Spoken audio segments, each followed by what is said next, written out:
a white vodka pasta. Ryan Michelle Bethay is my PIC, partner in cooking. Woo!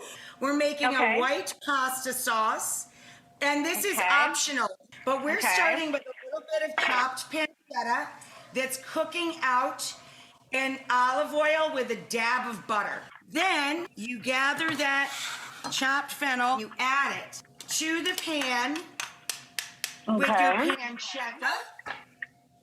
And we can also add a small onion, which we also chopped. And then just turn your heat up a little bit, Ryan, so that it gets going for us. Now mine is getting nice and mushy, so I'm gonna add some garlic. Okay. Okay, now we're gonna add a little sprinkle of flour. You only need about a tablespoon. Okay. We're making a little teeny tiny itty bitty bit of roux. And now we're gonna add a good half a cup of vodka. So I don't measure, I do 2 slow turns of the pan, about a half a cup. Now we're going to let the alcohol burn off and let the liquid reduce. And we're gonna add a squirt of the lemon, okay? A big old squirt of lemon. Now we're gonna drop our pasta.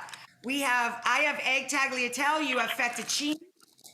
Salt your water. It's always important to salt the water when we cook dry pasta because we are seasoning the pasta itself.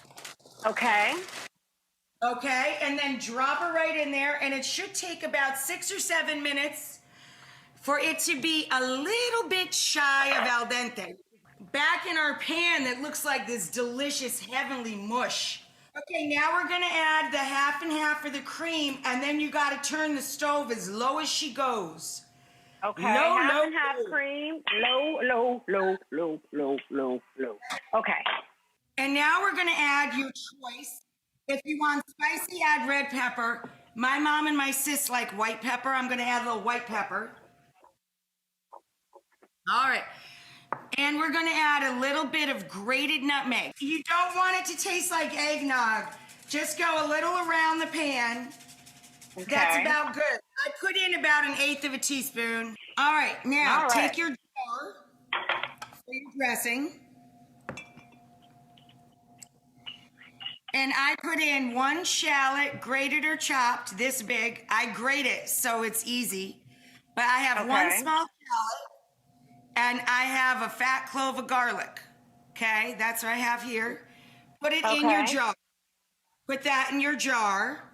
I have dry thyme and dry parsley. About a teaspoon each. That goes right in there. Okay. Salt and pepper. About a teaspoon each. And then a drizzle of honey or a teaspoon of sugar. I'm putting a good old round teaspoon of Dijon. 3 tablespoons, I just count to 3 slowly, of white balsamic or white wine vinegar. And then you're gonna add about 1/3 of a cup of olive oil, EVOO, and just put it on. Make sure it's on nice and tight. You don't wanna ruin that pretty dress. And give it a shake. Thank you. Shake. And that's all there is to that. Now comes the exciting part. Take a little of your starchy cooking water. Reserve that. Okay? Off to the side, about a half a cup. And then we're going to turn off the stove and we're going to drain the pasta. So we're gonna add all the pasta to all the sauce. A little grated Parmigiano Reggiano. I'm putting in a good handful of grated cheese here. And turn off your sauce as well. Turn everybody off. And we just start working it together. And then as you go, Ryan, add a little of your starchy water to loosen it up and keep it moving. I'm gonna put the pasta right on the table in the pan. You can transfer it to a platter if you like. I want you to try 1 piece of it though. You gotta steal some. And then I'm gonna pour the dressing down over our salad. Okay. And that's a beautiful meal that we just made literally together in less than 20 minutes.